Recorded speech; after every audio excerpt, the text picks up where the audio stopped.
फिर उसकी फिर मैंने डाली मैंने और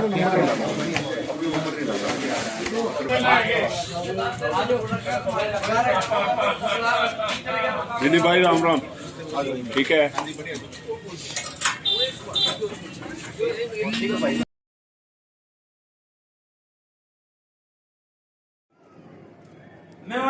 लेकिन मैं आप ये भी कह देना चाहता हूँ, विकासवाद का एक मॉडल होता है। अभी हम यूरोप की तरफ देख रहे हैं, लेकिन यूरोप वापस उस चीज को देख के आशात्मक शैली में मैं बोलता हूँ। लेकिन मैं आपको कह दूंगा, ये अभी तो आप एक बार जिन्स में मजा लीजिए, पूरा मजा लीजिए, लेकिन एक दिन रिसर्च आएगी, आपकी जो मॉडर्न साइंस तो उसको बर्ड सर्कुलेशन बोलता है, ठीक है। आप मैं तो कई बार हैरान हो जाता हूं, इसमें पहली कैसे होगी।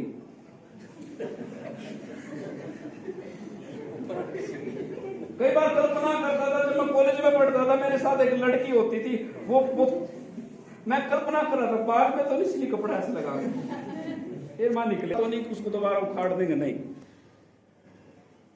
मैं फिर कहना चाहता हूं, हम बीमार क्यों हुए, हमारे को आदि व्याधियां इतनी क्यों आई, जितना हम प्रकृति से दूर गए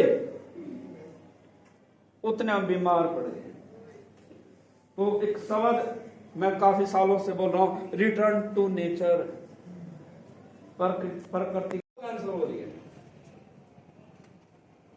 और जो विकासवाद का मॉडल आया है, जो फ्लैटवाद की संस्कृति आई है, तो एक हमारे एक मित्र कहते हैं, भाई जी फ्लैट को नहीं पिंजरे मारेंगे, फ्लैट तो बीमारी के घर है, वायु नहीं, अग्नि नहीं, जल नहीं, पृथ्वी नहीं। आपको जानकर हैरानी होगी, आज एक राजस्थान का जो आपके छोटा मोटा काम कर देता था, छोटा मोटा हेल्प कर देता था, रोटियां दे देते थे, आज वो झोपड़ी बनाने वाले को अमेरिका बुला रहा है। हमने भी ऐसा माना कि ये श्रेष्ठ है, ये यूरोप वाले हमसे श्रेष्ठ है, कि कुछ नहीं रहा, ये तो ना, कई बार हम कटाक्ष में कह देते हैं कि ये तो ब्राह्मणों ने बचाने की सोची बड़ा है। यहाँ उसको तो पता भी नहीं मूलाधार क्या होता है, उसने देखा यहाँ जो एनर्जी का घनत्व, यहाँ कुछ है, यहाँ कुछ है, यहाँ कुछ है, यहाँ कुछ, धीरे धीरे पढ़ा तो पता चला कि ये भारत वाले कहते हैं मूलाधार है, यहाँ स्वादिष्टान है। मैं योग कर रहा, मैं उस प्रोफेसर से मिला था 2005 में, नाम दिया प्राण।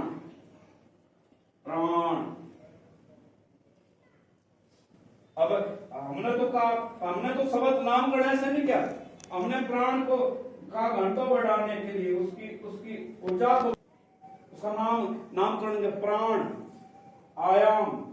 प्राण मतलब, अब वो अंग्रेज करेगी, प्राण मतलब इज वाइटल फोर्स, जीवनी शक्ति। आयाम मतलब बढ़ा देना। लेकिन अभी मैं थोड़ी सी देर पहले देख रहा था, मैं थोड़ा आदत असर से आने की, इसका बादलगढ़ का जो एयर क्वालिटी इंडेक्स है वो 400 क्रॉस कर गया। सुबह थोड़ी सी न्यूज देखी तो दिल्ली का जो एयर क्वालिटी इंडेक्स है 441 जा रहा है जी, वो टक्कर दे रहा है। इन्होंने खोजा, जो हमने खोजा उसमें दोष है, उसमें कुछ सुविधाएं मानता हूं, कुछ सुविधाएं, लेकिन उसमें दोष रहित है। हमने क्या किया, हमने विकास यूरोप का मॉडल अपना लिया, ऐसे अपना लिया। हमने क्या किया, मैं देख रहा था, मुझे तो हवेलियां इतनी सुंदर लगती हैं, मैं देख रहा हूं कि इतनी सुंदर हवेलियां जो अभी 200 साल 250 साल नहीं टिकने वाली, नहीं लंटर डालेंगे जी, इतनी सुंदर है आपकी दीवारें, ना जी प्लास्टिक पेंट करवाएंगे जी। अब आप डॉक्टर पूनम, आयुर्वेद चिकित्सा अधिकारी, राष्ट्रीय आयुर्वेदिक और मैं doctor Poonam government Ayurvedic dispensary Igra में पोस्टेड हूँ। आज हम 18 नवंबर को राष्ट्रीय प्राकृतिक चिकित्सा दिवस मना रहे हैं। इसमें हम मिट्टी, जल, अपने आहार विहार से चिकित्सा के ऊपर जोर दे रहे हैं, क्योंकि अभी प्रदूषण भी बढ़ा हुआ है और हमारे जो बीमारियां हैं लगातार खांसी, जुकाम, दमे की दिक्कत, सांस के रोगी, हृदय रोगी लगातार बढ़ते जा रहे हैं। ऐसे में अगर हम प्रकृति की तरफ जाते हैं, हमारा आहार विहार ठीक रखते हैं, प्रदूषण को कम करते हैं, तो बहुत सारी होने वाली बीमारियों से बच सकते हैं, क्योंकि आहार ही एक श्रेष्ठ औषध होता है। हम अपने खान पान में अगर जो है कीटनाशक दवाइयों का इस्तेमाल कम करते हैं, साफ़ सफाई का ध्यान रखते हैं, तो बहुत सारी बीमारियों से बच सकते हैं। मिट्टी चिकित्सा एक बहुत अच्छी चिकित्सा है, मिट्टी का लेप है, और बहुत सारी जल चिकित्सा है, वायु चिकित्सा है, वायु का के अंदर धूपन क्रिया वगैरह, ये सब प्राकृतिक चिकित्सा में इन्वॉल्व होती है। अगर हम इनके द्वारा अगर इनका उपयोग करते हैं, बहुत सारी बीमारियों से बच सकते हैं और स्वास्थ्य भी अच्छा रह सकता है। धन्यवाद। ठीक है। मैं डॉक्टर रमनीक सांगवान राजकीय आयुर्वेदिक औषधालय बीरपुर में आयुर्वेदिक चिकित्सा अधिकारी के पद पर कार्यरत हूँ। जैसे कि हमारे आयुर्वेद में बताया कि हमारा शरीर पंच महाभूतों से बना हुआ है, पृथ्वी, आकाश, वायु, अग्नि, जल। इन्हीं से हमारे शरीर को भगवान ने भी, हमारी देह को इन्हीं प्राकृतिक चीज़ों से बनाया है। अगर हमारी वही प्रकृति जब भी ये दूषित होती है, तो इन्हीं को बैलेंस में लाने से हम मतलब पूरी तरीके से अपने आप ठीक हो सकते हैं। अब इसी प्रकृति की तरफ ना ध्यान देने से आजकल कैंसर आदि ये बीमारियां अधिक बढ़ रही हैं। हमारे जो जीव जंतु हैं, पशु पक्षी, ये अपना इलाज खुद ही कर लेते हैं अपनी प्रकृति से।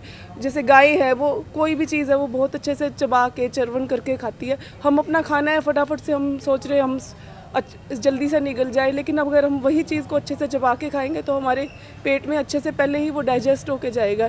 ये चीज़ें हमें भगवान ने ही सिखाई है। कोई भी पशु पक्षी मतलब प्रकृति के द्वारा ही अपने आप को ठीक कर लेते हैं। हमें भी मतलब प्रकृति की तरफ बढ़ना चाहिए, ताकि हम भी आयुर्वेद का पूरी तरीके से लाभ उठा सकें। किस तरह से जागरूक किया गया आज प्रकृति? 18 नवंबर को राष्ट्रीय प्राकृतिक चिकित्सा दिवस मनाया जा रहा है। लोगों को प्राकृतिक चिकित्सा के प्रति जागरूक किया जा रहा है। रिटर्न टू नेचर, प्रकृति की तरफ लौटकर आकाश, वायु, अग्नि, जल, पृथ्वी को धारण करते हुए हम अपनी रोगों को ठीक कर सकते हैं। लोगों में इसके प्रति जिज्ञासा, और मैं ये कह देना चाहता हूँ, ऐसे ही अगर हम शोध करते रहे प्राकृतिक चिकित्सा पर, जल्दी ही हम 18 नवंबर को अंतर्राष्ट्रीय प्राकृतिक चिकित्सा दिवस के रूप में देख पाएंगे। अपने लोगों को बहुत कम संसाधनों के द्वारा ठीक कर पाएंगे। आपने जीन्स की बात की, कैंसर की बात की, तो क्या कहना चाहेंगे इस पर? बहुत सारी ऐसी चीज़ें हैं जो मॉडर्न साइंस उनको हाथ खड़े कर सके, ये नहीं ठीक हो सकती। हमने देखा है कि हमने इसके मधुमेह के ऊपर कुटकी, कोदो, सावा, कंगनी, मुराद मोटा अनाज खिलाकर हमने शुगर के ऊपर कार्य करके देखा, तो लोग मोटे अनाज के खाने से शुगर जैसे रोग भी ठीक हो रहे हैं। बहुत सारे रोग ऐसे हैं जो अगर आप मोटे अनाज खाएंगे स्वतः ठीक हो जाएंगे। आपका नाम? मैं डॉक्टर वीरेंद्र कुमार। क्या कहना चाहेंगे? जी सर, नमस्कार सर। मैं डॉक्टर योगेश, डिस्ट्रिक्ट योग कोऑर्डिनेटर। और आज का जो कार्यक्रम है वो राष्ट्रीय प्राकृतिक चिकित्सा दिवस का कार्यक्रम है। हर साल ये 18 नवंबर को मनाया जाता है। इसमें विशेष रूप से हम प्राकृतिक चिकित्सा की जब हम बात करते हैं तो उसमें ये है कि ये व्यक्ति की जो खुद की अक्षमता होती है, रोगों से लड़ने की अक्षमता, ये उसके ऊपर काम करती है। ये उसमें ये दिखाती है कि हमें रोगों से हमारा शरीर खुद लड़ सकता है। बस हमें उसका क्या करना है कि हमें जो हमारे शरीर की जो उसकी कैपेबिलिटी है, जो उसके रोगों से लड़ने की क्षमता है, उसको उसके वास्तविक रूप में पहुंचाना होता है। तो ये असल में प्राकृतिक चिकित्सा है, उसमें इसके ऊपर इसके ऊपर भी कार्य करती है कि जो हमारा जो शरीर है वो वास्तव में रोगग्रस्त तभी होता है जब उसके अंदर विजातीय कण जो एक जगह जमा होने लगते हैं। अगर वो विजातीय कणों को निकाल दिया जाए तो कोई भी जो जीवाणु है या कीटाणु है वो हमारे शरीर में नहीं रह पाएगा। इसलिए उस जो विजातीय कणों को निकालने के लिए उसका एक जो इसकी प्राकृतिक चिकित्सा की जो सिद्धांत है वो है कि मिट्टी, पानी, धूप, हवा, सब रोगों की यही दवा। तो मिट्टी, पानी और धूप, हवा, इन चीज़ों से ही जो विजातीय तत्वों को बाहर निकाला जाता है। इसमें मिट्टी से भी इलाज किया जाता है, पानी के तरीके से भी, और जो धूप है उस इलाज किया जाता है। तो ये एक प्राकृतिक चिकित्सा का सिद्धांत है। जी आज प्रकृति दिवस मनाया गया, तो क्या कहना चाहेंगे? किस तरह से बताओ। सबसे पहले तो सभी जींद के नागरिकों को प्राकृतिक चिकित्सा दिवस की हार्दिक शुभकामनाएं। जैसा कि आप सभी को पता है कि हर साल 18 नवंबर को विश्व प्राकृतिक चिकित्सा दिवस के तौर पर मनाया जाता है, और उसी की कड़ी में आज हम लोगों ने आहार एवं स्वच्छता के माध्यम से एक प्रदर्शनी का और एक लेक्चर का आयोजन किया है, जिसमें हमने चौधरी रणवीर सिंह यूनिवर्सिटी के प्रोफेसर श्री वीरेंद्र सिंह को स्पेशल इनवाइट किया है और वो अपने जी मिट्टी पानी धूप हवा जी कोई बात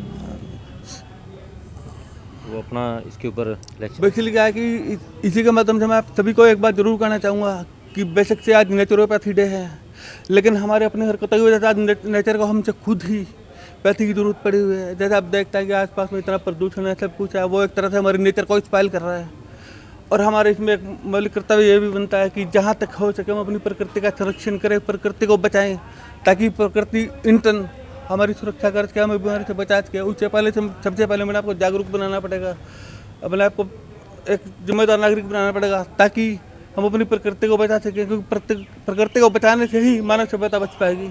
मैं पुनः आप सभी से एक अनुरोध करना चाहूँगा कि अपने आसपास में जितना भी जहाँ तक संभव हो सके किसी भी तरह का कोई प्रदूषण न फैलाएं और हो सके तो दूसरों को भी जागरूक करें, ताकि हमारी जो धरती माता है हमेशा हरी भरी रहे, स्वस्थ रहे और उसी के माध्यम हम सभी को स्वच्छता की आपका नाम designation doctor Amit Rohila, district ayurvedic officer, जिला आयुर्वेद अधिकारी डॉक्टर अमित रोहिला। गदर मीडिया तो आप देखें और उसमें अच्छी नई नई ताज़ा खबरें सुनने को मिलेगी, देखने को मिलेगी और हरियाणा में क्या चल रहा है क्या नहीं चल रहा है ये भी आपको पता चलेगा। और चैनल को लाइक करें, सब्सक्राइब करें और शेयर करें। थैंक यू, धन्यवाद।